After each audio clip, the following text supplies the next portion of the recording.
I want you to march right up to this guy. I want you to tell him that you're doing the very best you can, and if he can't appreciate it, you're not going to take this crap any longer. That you can do just fine on your own, thank you very much, and that he's going to be damn sorry. Then grab your bowling bag and get the hell out of there. Look, honey, sometimes you just got to honk your own horn, because if you don't, nobody's going to know you're coming. Okay, that's it. Wrap it up. It's been real nice spending this time with you, and like my daddy used to say, quickest way to forget your problems is to listen to somebody else's.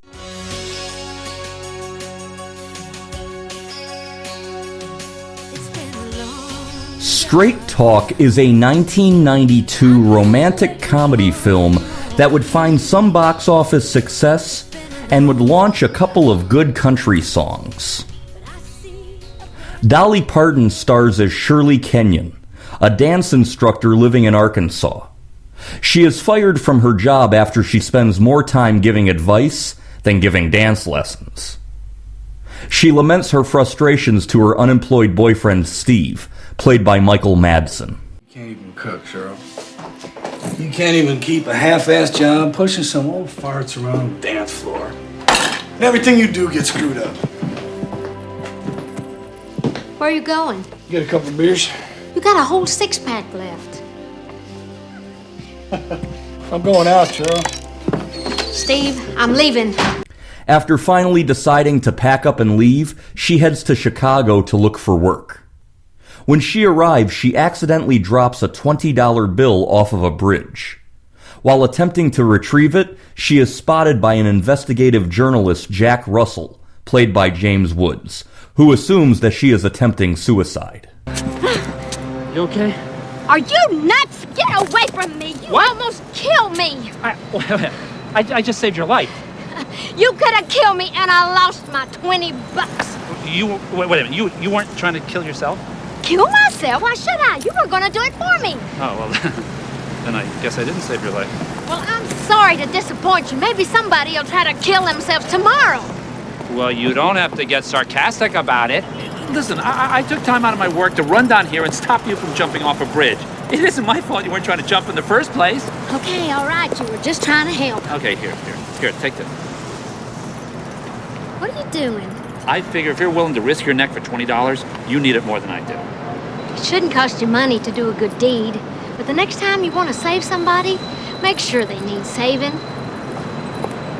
Hey, lady, everybody needs saving. Later that morning, while having breakfast in a cafe, Shirley strikes up a conversation with a woman named Janice, played by Terry Hatcher. Want to talk about it? Did you ever try dating a workaholic when their work's not going so great? No, I never did date a workaholic. I sometimes wish I had, though. The guys I date don't work at all, mostly. Yeah, well, believe me, it's no picnic. He makes dates, he breaks them. He stays at the office all night. If it was another woman, I could fight, but how do you compete against a job? Where are you when he breaks these dates? Waiting for him. Maybe that's your problem. What do you mean? Why should he hurry home if he knows you're there? He's taking you for granted. Get on with your life. Go out. Make plans. If he wants to see you, you're busy. He'll come around. Annoyed with having been stood up the previous night by her boyfriend, Shirley gives Janice advice, telling her to leave the guy. The guy, it turns out, is Jack.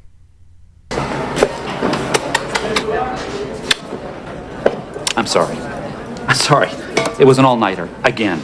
You know, I didn't call because I kept thinking I was going to finish up, and then when I did, I looked at the clock, I realized it was too late to call. I didn't want to wake you. I hope you didn't wait up. No, I didn't wait out. As a matter of fact, I went out. Oh, good. What do you mean out? I went out with a friend. Good. What do you mean, friend? Why are you so suspicious? No. I take what you say at face value. I don't question you about being at work. If I say I'm at work, I'm at work. I can vouch for his being at work. At least that's what he told me. Why would he lie to me? Oh, God. You know each other? He tried to push me off a bridge this morning. I did not try to push you off a bridge this morning. I tried to stop you from jumping off a bridge. I was not trying to jump off. Excuse me. I didn't realize how much you'd been taking me for granted until No. it was pointed out to me. And what brilliant mind pointed that out? Oh, great. What do you want to wreck my entire day, lady? After searching for jobs, most of which just want her to strip, Shirley is hired to be a switchboard operator for a local Chicago radio station, despite her lack of experience. On her first day, she inadvertently walks into the studio and is mistaken for the station's new call-in therapist. This is Donald. I'm 50. My mother's in her 70s. She just moved in with me, and you know, she still treats me like a child. You know, she tells me what to do in my own home. She's just driving me crazy. Have her put to sleep. No, I'm just kidding. After the mishap, she is promptly fired by program director Alan Riegert, played by Griffin Dunne. That was the most horrifying, the worst, display of, who are you? Who's she? It's Dr. Kenyon. Who the hell is Dr. Kenyon? You just hired her. I didn't hire her. I hired Dr. Kimball. Kendall. Kenyon. What's the difference? She's a natural. You don't talk. Maybe never again. I think I'm gonna make my way on back up to the switchboard. No, you walk right past the switchboard till you hit the street and get your butt out of this building. Wait a second. This is not her fault, you know. Your Dr. Kendall didn't show up, and I thought that Kenyon was Kendall, and I put her on the air. Oh.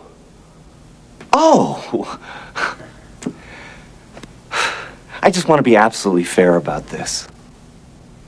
You're both fired! However, after the radio broadcast receives high praise from the audience, station boss Gene Perlman, played by Philip Bosco, decides that he wants to keep Shirley on, and she is offered $800 per week on a contract, with Riegert insisting that she continues to call herself a doctor.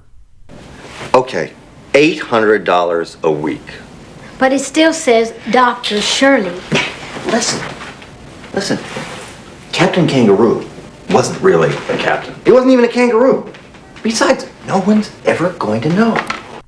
Jack, skeptical that the woman he met risking her life for a $20 bill is really a doctor, decides to pursue the story, much to the chagrin of his boss Milo, played by Jerry Orbach. Milo, I'm telling you, there's a story here. She isn't giving interviews, but I know her personally. And here's the beauty part. She doesn't know I'm a reporter. Doesn't sound like much to me. Oh, right. One day she's on a bridge willing to risk her neck for $20, and the next day, practically, she's Chicago's answer to Dr. Joyce Brothers. It smells. You're wasting your time, Jack. As Jack gets closer to Shirley to try and uncover the true story, he begins to fall for her, complicating his investigation. This movie was directed by Barnett Kellman, and it was filmed in California, Georgia, and Illinois from July to October 1991. The movie has many similarities to an episode of the 1970s sitcom WKRP in Cincinnati. In a 1978 episode titled Ask Jennifer, WKRP's blonde receptionist Jennifer Marlowe, played by Lonnie Anderson, fills in unexpectedly for the station's newly hired call-in host. She's a natural and becomes a big hit. Against her wishes, she's talked into continuing until a replacement is found. You were great, Jennifer. You know, I listened to you for just 10 minutes, and already I've decided to go back to school, lose 50 pounds, and get a sex change operation.